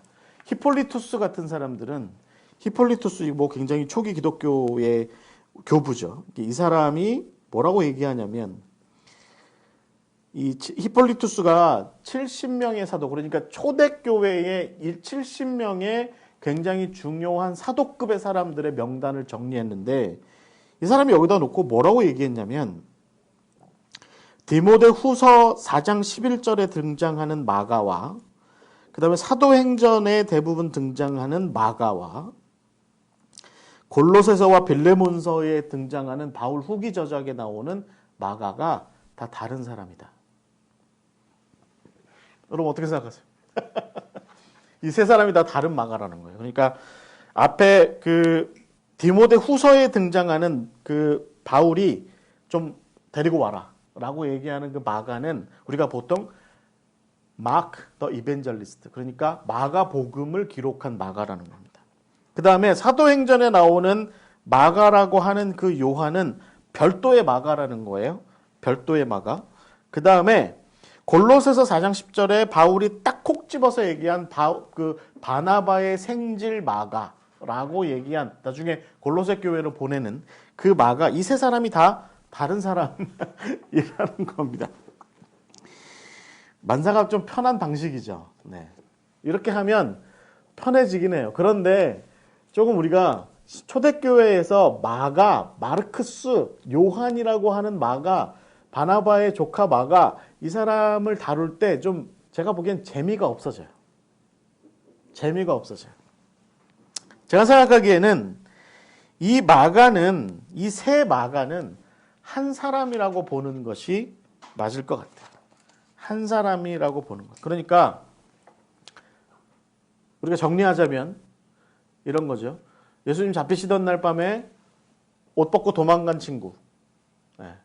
그 다음에 그 초대교회에서 계속 남아서 자기 다락방에 이제 예수님의 제자들과 사도들이 들락달락하는 것을 보았던 마가. 그 다음에 나중에 바울과 바나바가 너 나랑 우리랑 같이 안디옥으로 가 했던 마가. 그 다음에 구브로 섬에서 전도여행 같이 했던 마가. 그 다음에 버가에서 나는 더 이상 바울 당신의 전도여행 함께 못할 것 같아요. 안 갈래요. 했던 마가. 그 다음에 안디옥에서 베드로에게 픽업됐던 마가. 그 다음에 아시아 지역 일대를 돌아다녔던 마가. 그 다음에 고린도를 거쳐서 최종적으로 베드로와 더불어서 로마로 갔던 마가. 그 다음에 나중에 거기에서 바울이 만나서 야 그게 너야? 라고 얘기했던 그 마가. 그래서 나중에 골로새서와 빌레몬서에서 마가도 너희들한테 문안 인사한다 라고 얘기했던 그 마가가 다 같은 사람이라고 놓고 보면 오늘 우리는 굉장히 흥미로운 바울의 동역자로서의 마가의 이야기에 흥미로운 이야기의 결론을 얻어낼 수 있다는 거죠. 어찌됐든 여러분 우리가 초점을 맞추고자 바울과의 동역관계에서 초점을 맞추고자 하는 것은 저 바울의 표정입니다. 저 바울의 표정. 저 바울의 표정. 누가 얘 좀 데려가지. 내 눈앞에서 좀 치워버리지. 난 얘 필요 없어. 난 이런 놈 필요 없어. 난 이렇게 의지박약하고 난 이렇게 생각 없고 난 이렇게 미련하고 난 이렇게 아무 생각 없는 놈은 필요 없어. 라고 얘기하는 것 같은 저 바울. 저 바울의 표정. 여러분 이 바울의 표정을 좀 기억하세요. 그럼 바울과의 동역관계를 우리는 좀 어떻게 보는 것이 합당할까요? 늘 그렇듯이 저는 다른 바울과의 동역자 관계도 늘 3단계로 말씀드리는 것처럼 바울과 마가도 3단계로 좀 이야기를 해보고자 합니다. 앞에 제가 굉장히 이제 이 배경이 될 만한 이야기를 좀 장황하지만 그래도 좀 이렇게 좀 애써서 여러분 좀 이 마가라는 친구에 대해서 그게 모두 다 그 놈이야. 그 사람이야. 라고 얘기하는 그런 결론부로 치달아가기 위해서 이렇게 얘기했던 그 모든 부분들을 좀 잘 이해하신다면 이제부터 얘기를 한번 그놈 마가 그놈 마가의 얘기를 한번 들어보시죠. 이 마가가 결국에는 최초의 초대교회가 발생했을 때 그러니까 예수님께서 하늘로 승천하시고 나서 제자들이 120명의 사람들이 그 집 다락방 그러니까 마가의 집 다락방에 모여서 성령 받고 초대교회가 시작되고 그리고 나서 우리가 잘 알고 있는 것처럼 베드로와 요한이 성전 미문 앞에 앉아가서 안전병이 고치고 그리고 끌려 들어가서 고난 받고 스데반이 순교하고 그 다음에 뭐 여러 가지 박해 현상이 발생하고 바울에 의해서 박해가 발생하고 그리고 나서 시간이 어느 정도 흘러가서 베드로가 저기 어디예요? 가이사랴 갔다가 가이사랴의 그 누구예요? 고넬료의 집 갔다 오고 바울은 이제 회심을 해가지고 이제 초대교회의 일원이 됐다가 다소로 가서 절치부심하고 있고 뭐 이런 와중에 마가가 그 집에 있었다는 거죠. 그러니까 초대교회로서 예루살렘 교회의 장소로서 마가의 집에 이 마가가 계속해서 있었다는 겁니다. 그러다가 40년 초반 그러니까 예수님께서 부활하시고 승천하신 후에 10한 2, 3년 정도 흘러갔을 때 예루살렘에 아그리빠 그러니까 헤롯 아그리빠 1세가 예루살렘으로 부임해서 와요. 왕이 되죠. 그러니까 로마에 의해서 다시 왕이 되죠. 헤롯 왕가가 와요. 그래가지고 예루살렘에서 다스리는데 이때 교회를 핍박합니다. 이때 여러분 우리가 알고 있는 것처럼 베드로는 감옥에 갔다가 순교할 뻔하고 그리고 야고보가 이때 죽습니다. 큰 야고보가 이때 죽죠. 이때 죽었다가 여러분 어떻게 되죠? 옛날에 제가 12제자 할 때 말씀드렸는데 시체가 없어지죠. 시신이 없어져서 조가비에 쌓인 채로 스페인 해변에서 발견됩니다. 그리고서 묻힌 데가 산티아고 콤포스텔라 대성당 거기에 묻히죠. 네. 별이 빛나는 밤에 그 아래 묻힙니다. 그게 이제 우리가 알고 있는 산티아고 길의 순례길의 유래가 되는 거죠. 이때 이제 야고보가 순교하고 헤롯 아그리빠 1세도 벌레 먹어 죽죠. 벌레 먹어 죽는 일이 발생하죠. 이게 여러분 사도행전 12장에 등장하는 이야기인데 이때 마가가 계속해서 이 예루살렘 교회에 머물러 있습니다. 어디 안 가고.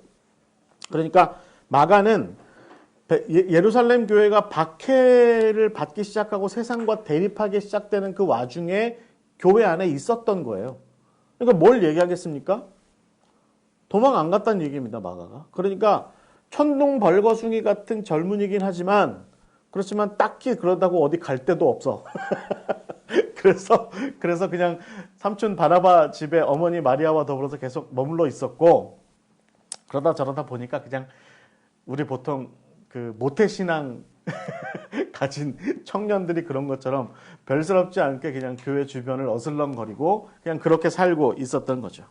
그러다가 삼촌 바나바가 바울과 더불어서 아가보라는 사람의 예언에 따라서 큰 흉년이 들었다는 얘기를 듣게 되고 안디옥 교회가 예루살렘 교회에 헌금을 보내주게 되죠. 그래서 바나바와 바울이 예루살렘에 내려오게 됩니다. 그리고 그때 마가가 한 10년어간에 그 10년어간에 잘 컸다라고 하는 걸 보게 되죠. 그래서 아마도 바나바의 생각이 컸을 텐데 아마 바울에게 마가를 소개했겠죠. 내 조카야. 바울 어때? 내 조카인데 이 친구가 헬라어도 잘하고 라틴어도 잘해. 그리고 우리가 좀 데리고 다니면 이 친구 좀 쓸만하지 않을까? 이제 이런 얘기를 나눴겠죠. 그래서 여러분 사도행전에 보시면 사도행전 12장 25절에 보시면 바나바와 바울과 바나바가 마가를 데리고 안디옥으로 가요. 안디옥으로 갑니다. 이게 바로 마가와 바울이 처음 만나게 된 모습이에요. 그러니까 바울의 입장에서 볼 때는 자기가 앞으로 이제 이방인 선교를 계속할 텐데 헬라어도 좀 해? 내 앞에서 한번 해봐. 이 바울이 얼마나 잘했겠어요. 그러니까 앞에 시험 받겠죠. 그러니까 마가가 이제 아주 플루언트하게 막 헬라어를 짤라짤라 막 이렇게 하니까 그래 잘하네. 한번 글도 한번 써봐. 글도 잘 써요. 내가 말하는 대로 잘 받아 적어봐. 잘 받아 적어요. 라틴어 좀 하냐? 예, 행정언어 라틴어 좀 합니다. 라틴어 잘 해요. 그러니까 오케이. 너 그다음에 히브리 교육도 좀 받았지? 유대인으로서 교육 좀 받았지? 받았습니다. 오케이. 그러면 너 내 옆에서 조수 역할 좀 해. 그래서 데리고 간 거죠. 이게 바로 마가와 바울의 첫 번째 시작이 되는 거예요. 그리고 나서 여러분 우리가 잘 알고 있는 바처럼 마가는 바울과 끝끝내 결국은 동행할 수 없게 되는 그런 일들이 발생하게 되죠. 우리가 잘 아는 것처럼 바울과 바나바는 이후에 이제 안디옥 교회에서 열심히 사역합니다. 사도행전 13장 초반부에 거기 나와 있는 것처럼 니게르라 하는 시몬과 구레네 사람 루기오와 헤롯의 젖동생 마나엔과 그리고 여러 다른 사람들과 더불어서 안디옥 교회에서 열심히 사역합니다.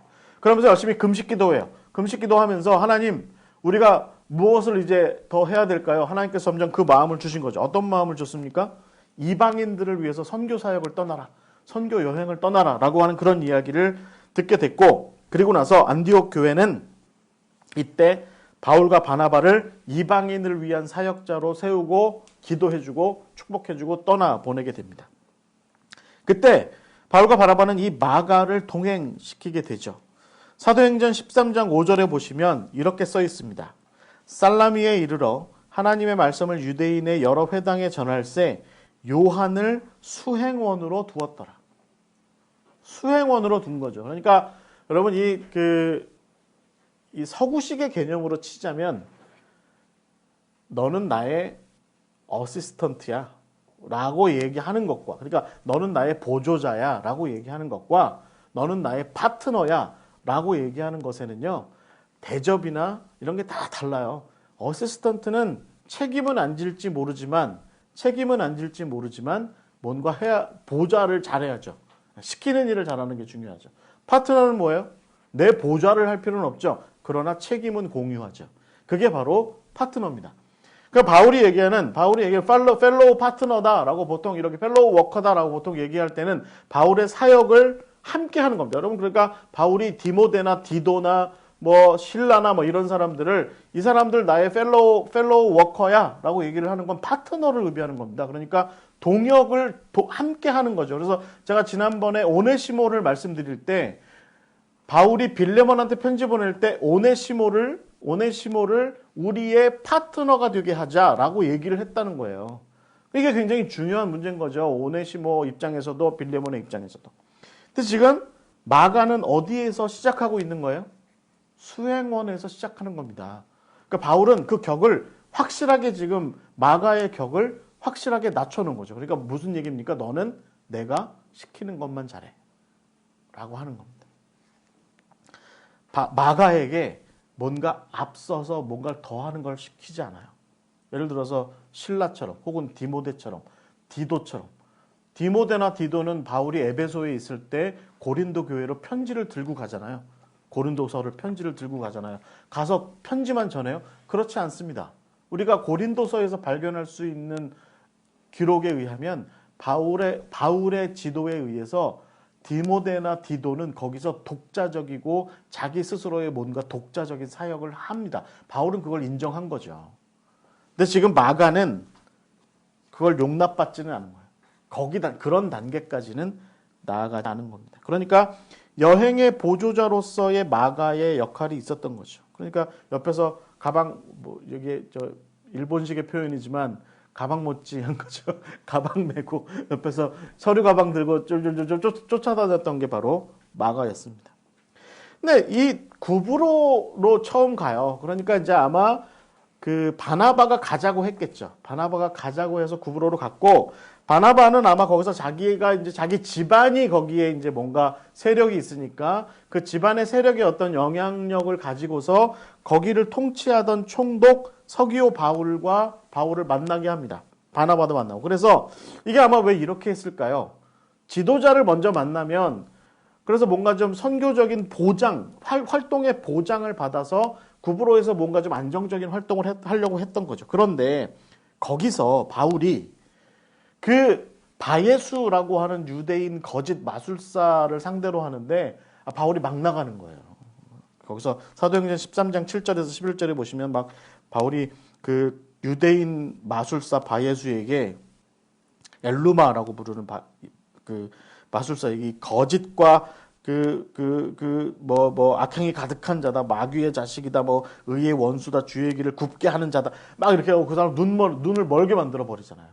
그러니까 바나바의 입장에서도 또 마가의 입장에서도 자기들의 근거지인데 이게 좀 너무 바울이 막 나가는 모습을 보였을 겁니다. 그러니까 바나바는 몰라도 바나바도 아마 마음 가운데 좀 불편함을 갖고 있었을지 모르지만 마가 같은 경우는 그 바울의 사역이 너무 강렬하게 보였을 것 같아요. 야, 이 사람 너무 막 나가네. 가만히 있지 않네. 막 마구 나가네. 라고 싶었던 거죠. 그래서 결국에는 구브로를 떠나서 바울이 좀 더 깊은 이방인의 영역으로 들어가려고 했을 때 마가는 큰 거부감을 아마 가졌을 것이다. 이게 보통 일반적인 해석입니다. 그래서 마가는 더 이상 함께하지 못하겠습니다. 라고 이렇게 이야기를 하게 된 거죠. 그 다음 얘기는 우리가 잘 알고 있죠. 바울이 이제 1차 전도여행을 잘 마치고 돌아와서 예루살렘에 가서 회의하고 이방인에게 복음 전하는 것이 가하다라고 하는 예루살렘 회의를 판결을 받고 나서 실라와 더불어서 이 바나바와 더불어서 안디옥으로 돌아오고 나서 그리고 이제 새로운 전도 계획을 이제 바울이 바나바한테 제안을 하는데 그때 바나바가 마가도 동행하자라고 얘기를 했고 그때 바울이 어떻게 해요? 안 돼요. 마가는 안 됩니다. 마가와 같이 갈 수 없습니다. 이렇게 이야기를 하죠.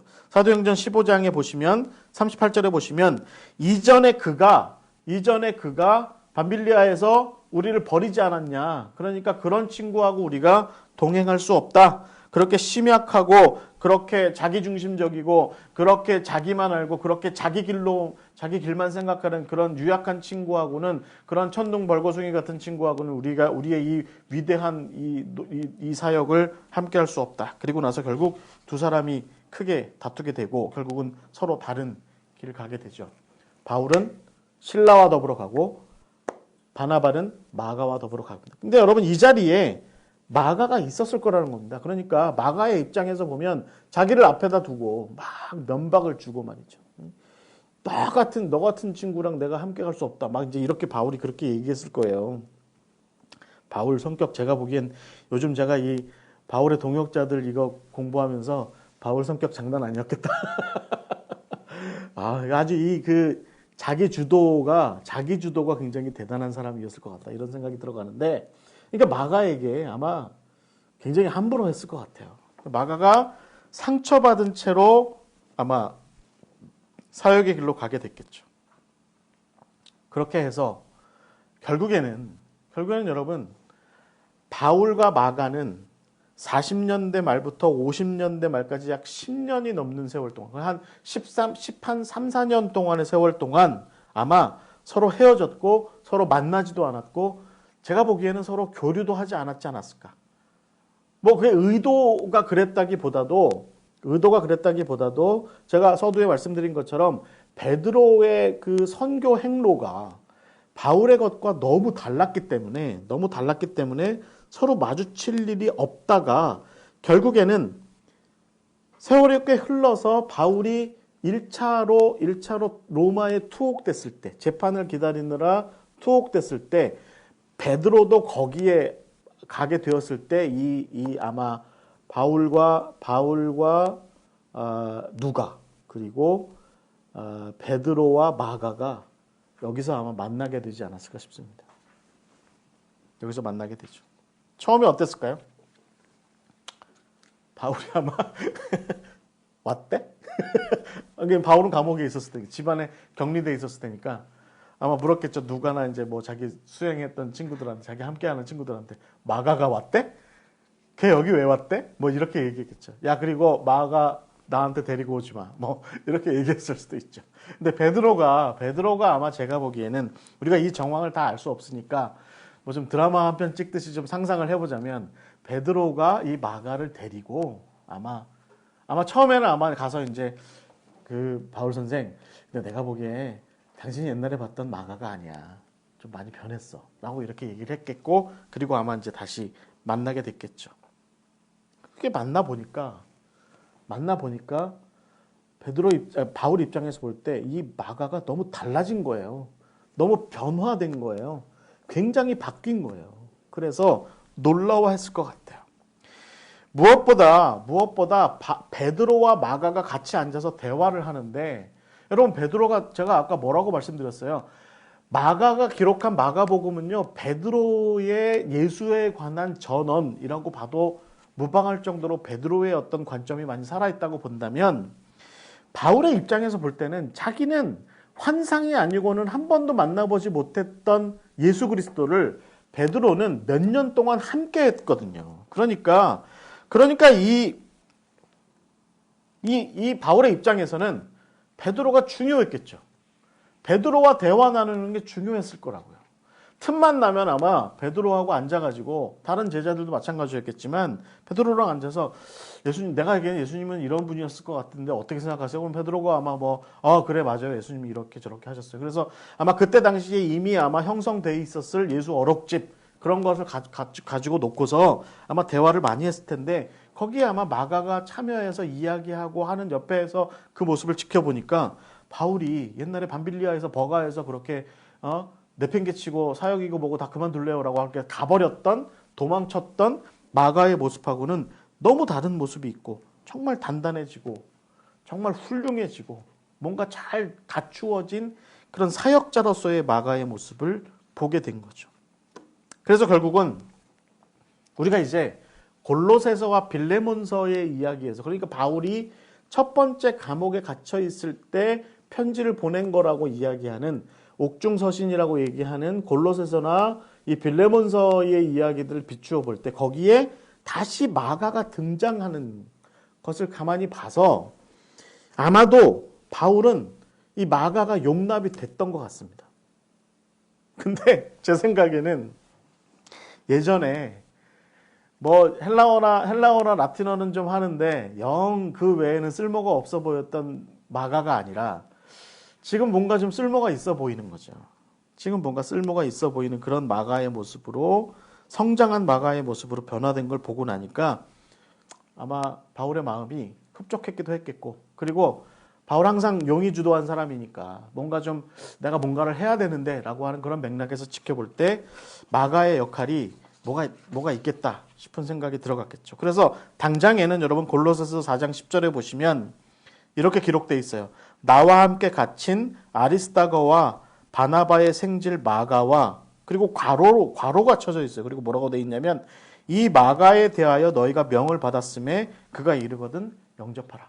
그러니까 마가에 대해서 골로새 교회에 뭔가 전언을 한 거죠. 그리고 오네시모와 더불어서 함께 갔던지, 아니면 오네시모가 먼저 가고, 오네시모가 아마 빌레몬서 들고 먼저 가고, 아마 마가가 나중에 같이 갔던지, 아니면 마가가 아마 오네시모가 골로새에서 먼저 가지고 갔는데, 그리고 나서 마가가 뒤따라 갔던지, 아니면 같이 갔던지 간에 골로새 교회의 마가를 보냅니다.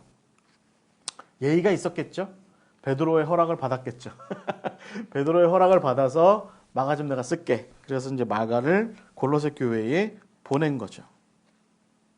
무슨 일 때문에 보냈는지는 우리가 정확하게 알 수는 없습니다. 하지만 마가가 골로새 교회에 예수 그리스도의 십자가 복음을 중심으로 해서 골로새 교회를 좀 잘 세워 나가는데 마가의 역할이 좀 모종의 역할이 있었으니까 아마 보냈을 겁니다. 가장 중요한 문제는 이 바울이 마가를 바라보는 관점이, 그래서 결국에는 이 바울은 마가를 최종적으로는 동역자로 세웠다라고 볼 수 있는 관점이 디모데후서 4장 11절에 나타나요. 그러니까 바울이 두 번째로 감옥에 갇히게 되었을 때 그때 디모데에게 편지를 보내는데 거기서 이렇게 얘기를 하죠.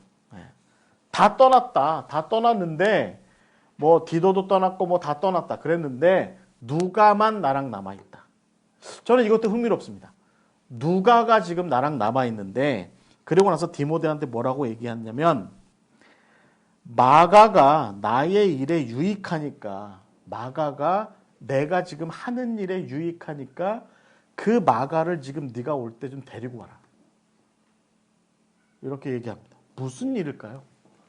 저는 좀 이 추측을 좀 해봐요. 어차피 우리가 이 부분을 추측하는 게 좀 합당할 것 같아요. 누가가 바울 옆에 남아있었다는 얘기는 뭐냐면, 지난주에 우리가 누가에 대해서 함께 나누었던 것처럼 누가는 아마 누가복음과 사도행전을 최종적으로 완성하는데 바울의 컨펌이 필요했을 겁니다. 바울이 최종적으로 이렇게 제가 이거 좀 다 작성하는데 어떠세요? 라고 하는 것을 아마 바울의 이야기가 필요했을 거고 바울의 최종적 어떤 도움이 좀 필요했을 거예요. 그러니까 누가가 바울 옆에 남아 있었죠. 그런데 바울의 생각할 때는 자기와 누가, 그러니까 예수님을 한 번도 만난 적이 없는 자기와 누가가 기록한 누가복음과 사도행전의 이 이야기에 베드로의 예수에 대한 이야기가 같이 들어오면 이게 조금 더 안정적이게 되지 않을까라는 생각을 해서 감옥에 갇혀서, 참 바울 대단한 사람이죠. 이게 지금 감옥에 갇혀서 오늘 내일 처형 날짜를 기다리고 있는 와중에 누가와 더불어서 자기 없는 시점에, 베드로도 없는 시점에 다음 세대나 이런 사람들에게 예수 그리스도의 복음이 더 열심히 증거될 수 있도록 하기 위한 뭔가 좀 잘 정리된 자료가 있어야 되겠다라는 생각에 누가복음 사도행전을 정리하고 있는데, 그 와중에 마가가 지금 작업하고 있는 마가복음도 좀 내가 좀 같이 살펴보면 서로 도움이 되지 않겠냐라는 생각을 갖고 있었으니까, 제가 보기엔 디모데후서 4장 11절에 마가가 내가 지금 하는 일에 유익하다라고 얘기를 한 것이 아마 그런 맥락이 아니었겠냐. 실제로 마가가 바울의 마지막 그 감옥에 갇혀 있던 그 순간에 바울을 마지막 순간에 만나게 됐는지는 우리가 잘 몰라요. 추측건대는 마가복음과 누가복음이 너무 다르잖아요. 마가복음과 누가복음이 많이 다르거든요.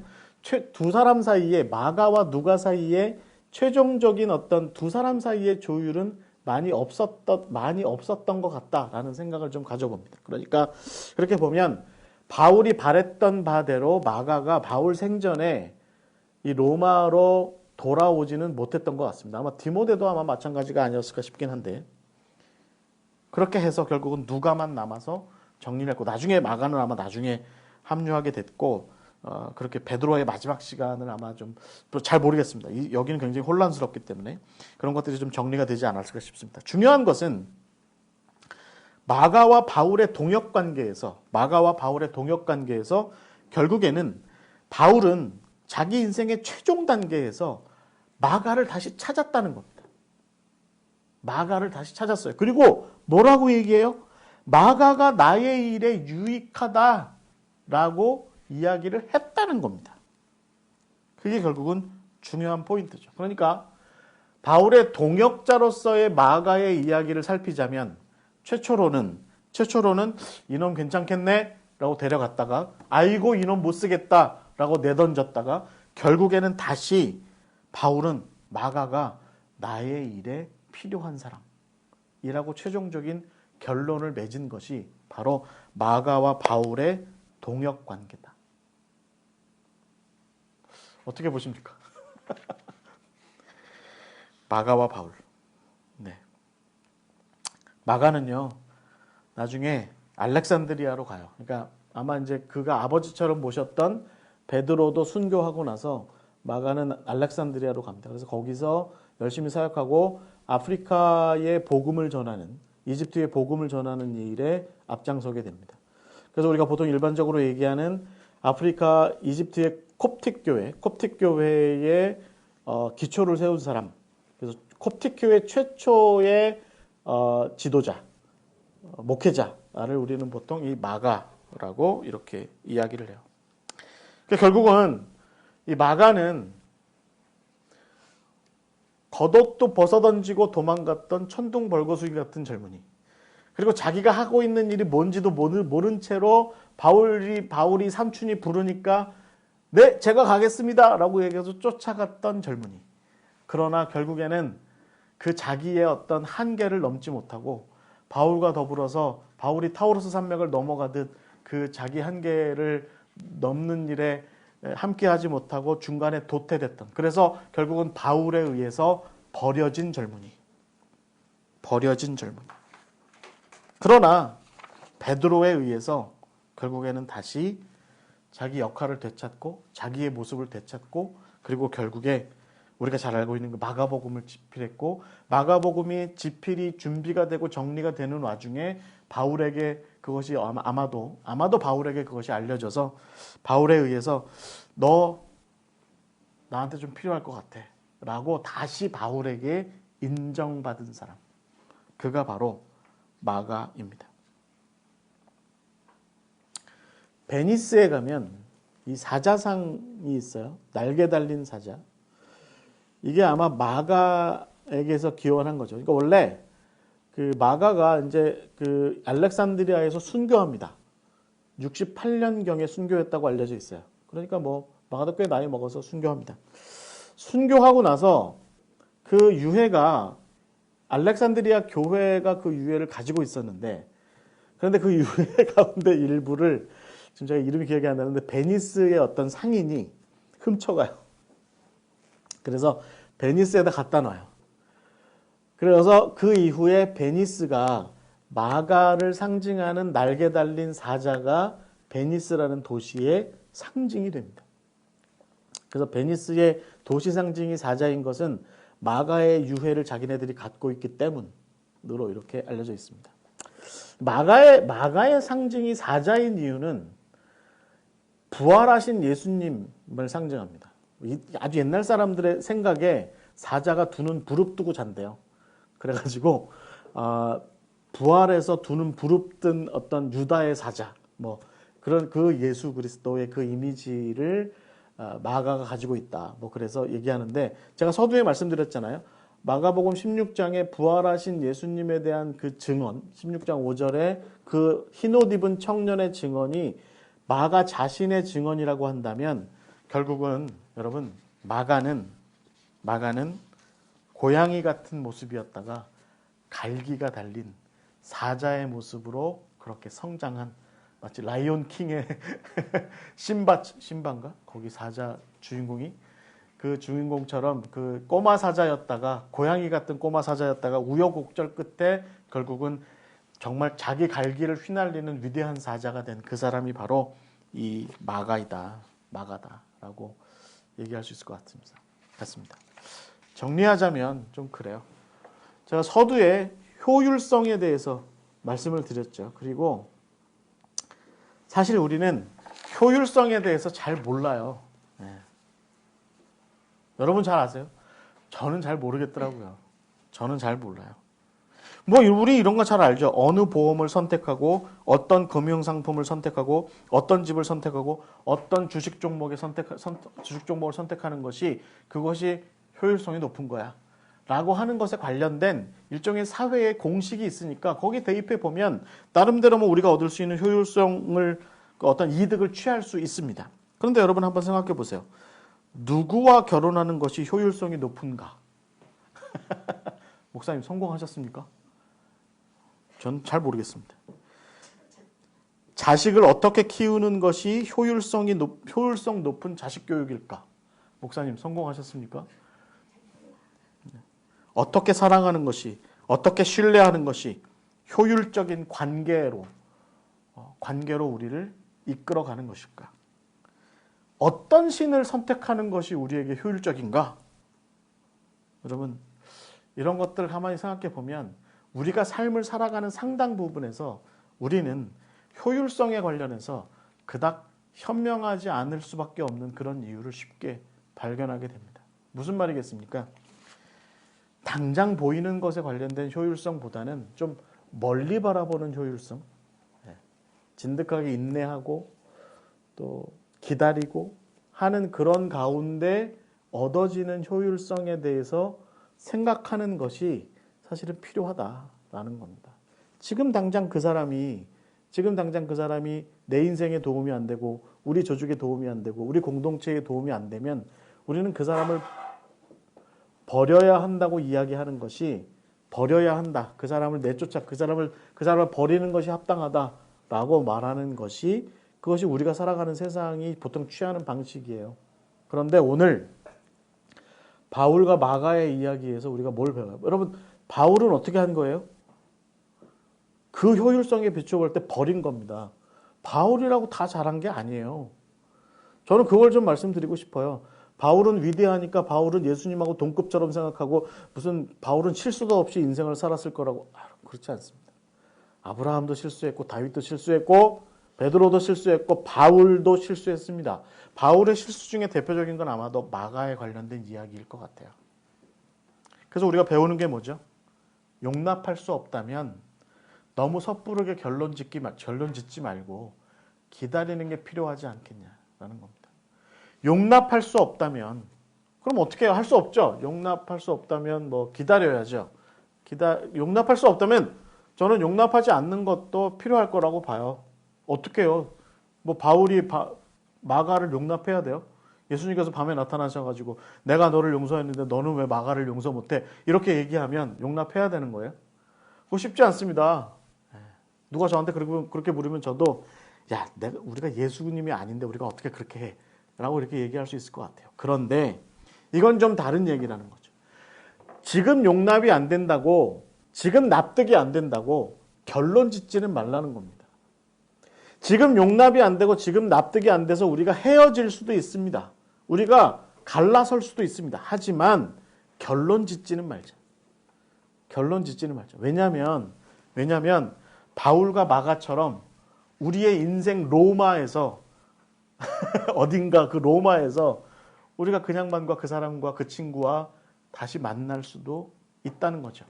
그래서 우리의 삶에 우리 사역에 우리가 하는 일에 진정한 효율성 계산은 사실은 그 로마에서 마지막에 하는 게 합당한 겁니다. 바울이 뭐라고 얘기했다고요? 디모데후서 4장 11절에 네가 오는 길에 마가를 데려와라. 그가 내가 하는 일에 필요한 존재다. 아니 바울의 인생에 그가 이런 얘기를 할 줄 알았겠습니까? 본인이? 바울이 무슨 대단한 선견지명을 가지고 있다고. 몰랐을 거예요. 그냥.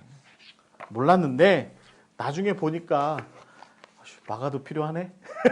라고 생각을 하게 된 거죠. 여러분, 요즘 세상이 맞추는 그런 즉흥적이고 즉각적인 효율성 공식에 너무 매여 살지 맙시다. 바울이 마가와 더불어 함께 경험했던 것처럼 좀 여기 나와 있는 것처럼 용납할 수 없다면 좀 기다리는 가운데 하나님께서 이루실 효율성의 어떤 우리를 넘어서는 섭리 뭐 그런 것들을 좀 생각해 보는 것도 필요할 것 같습니다. 네. 옆에 사자 있죠? 그러니까 이쪽이 아마 마가겠죠? 이 그림 보세요. 이쪽이 아마 마가겠죠? 옆에 사자가 있으니까. 그 다음에 대머리니까 바울이겠죠. 천국에서 아마 둘이 이러고 있을 것 같아요. 천국에서 둘이 이러고 있을 것 같습니다. 자, 오늘 바울의 동역자 마가 이야기 함께 이야기 나눴습니다. 다음 주에는요, 이 동역자 얘기로는 우리가 이제 자료의 한계가 있기 때문에 다른 사람들을 다루기는 사실은 쉽지 않습니다. 뭐 몰아서 다루면 얼마든지 다룰 수는 있는데 너무 이제 말하자면 추측성 발언들이 너무 많을 것 같아요. 뭐 간단하게 다룰 수는 있는데 제가 지금 다루고 있는 이런 시간 반 정도의 분량으로 다루기에는 좀 부족함이 있는데 딱 한 사람은 제가 좀 다루고 싶어요. 마지막으로 로마서 16장에 나오는 더디오라는 사람입니다. 더디오. 여러분 더디오 아세요? 다음 주에 우리 더디오에 대해서 이름 딱 석자 나와 있는 더디오. 네. 아무것도 없습니다. 아무것도 없고 석자 이름 딱 더디오 그거 하나만 나와 있는데 더디오에 대한 이야기를 마지막으로 나누고 그리고 11월에 이제 한 2번 정도 남아있는 시간은 바울이 이 동역자들과 더불어서 함께했던 그 어떤 지리적이고 역사적인 어떤 전개들을 좀 정리하고 그 다음에 마지막 시간에는 바울의 동역자들에 대해서 우리가 좀 이제 종합적으로 좀 주제 단위로 해서 각 사람들을 어떻게 주제별로 좀 이렇게 교차해서 살펴보면 우리가 어떤 교훈을 얻을 수 있을까라고 하는 것을 마지막으로 정리하고 11월 말에 마치고자 합니다. 바울의 동역자들은 그렇게 마치려고 지금 계획을 하고 있습니다. 다음 주에 더디오 이야기로 다시 뵙도록 하겠습니다. 감사합니다. 우리 기도하고 마치겠습니다. 하나님 우리가 바울의 동역자들 또 한 사람의 이야기를 배웠습니다. 바울이 그렇게 의도하지 않았던 계획하지 않았던 그 삶의 시간들 가운데 동역자로 있었던 마가의 이야기.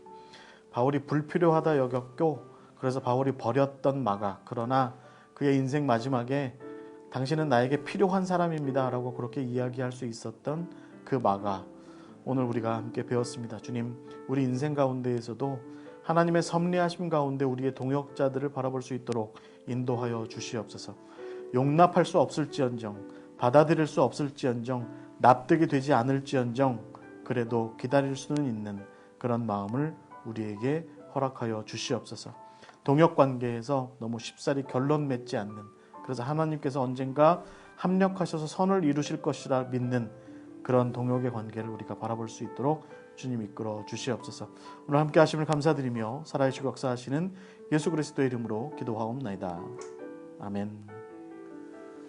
마치겠습니다. 감사합니다.